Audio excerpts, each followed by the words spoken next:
Same rule lang din, huwag tayong manununog ng plastic at hindi tayo pwedeng mag-create ng sobrang usok at hindi natin pwedeng saktan yung parts. Ang kailangan kasi sa parts, kailangan mabilis mo siyang matanggal.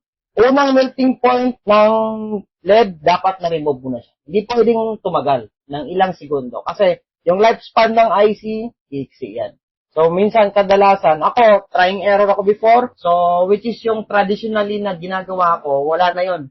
Ito na yung pinaka-latest ko. So, na-replace ko yung IC o yung fuse ng mas fresh. Kasi, ang kailangan lang is ma-meet lang yung unang first na melting point stage ng LED. So, hindi ko pwedeng tagalan.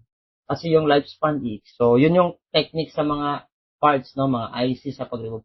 Hindi mo pwedeng tagalan. Kailangan, doon lang sa short life ng pag-apply mo ng temperature, pag melting point, tanggal agad. So, doon pa lang marirecognize at mako-consider yung parts mo ay healthy. At same din doon sa pagkabit mo, kailangan unang melting point niya lang, doon ka pa lang mag-a-apply ng vibration para kahit paano malog. Hindi mo naman kailangan itulak kasi na-reach na melting point. Then, let go pagkatapos nun.